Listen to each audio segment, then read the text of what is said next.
खेसारी भैया जिंदाबाद जिंदाबाद जिंदाबाद आरजेडी जिंदाबाद जिंदाबाद जिंदाबाद चंदा भाभी जिंदाबाद जिंदाबाद जिंदाबाद तेजस्वी भैया जिंदाबाद जिंदाबाद जिंदाबाद लालू यादव जिंदाबाद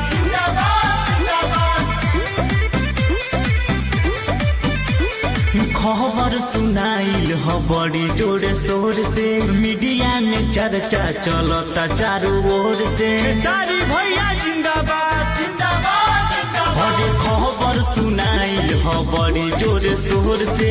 मीडिया में चर्चा चलता बड़ी जोर से हरे युवा नौजवान के अब की होई भलाई हो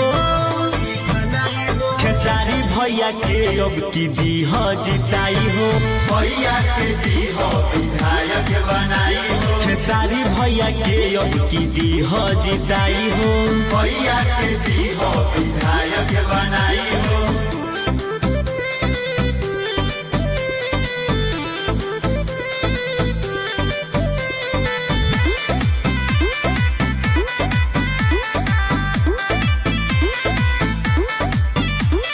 सब केहू खुश बारे मिल गई टिकट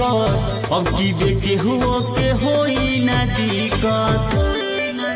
हरन के ई निशान हवे भैया हमार हो इनके के वोट दही इन्हीं के प्यार हो हर छूटल बाटे काम जवन पूरा हो जाई हो खेसारी भैया के अब की दी हो जिताई हो भैया के दी हो विधायक बनाई हो खेसारी भैया के अब की दी हो जिताई हो भैया के दी हो विधायक बनाई हो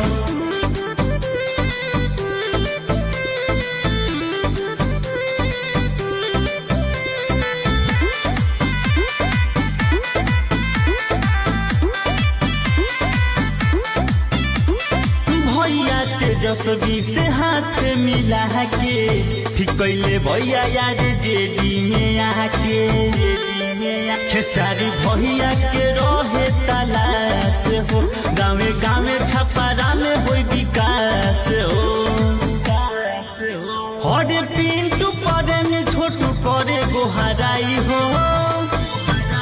खेसारी भैया के अब की दी हो जिताई हो भैया के दी हो विधायक बनाई हो खेसारी भैया के अब की दी हो जिताई हो भैया के दी हो विधायक बनाई हो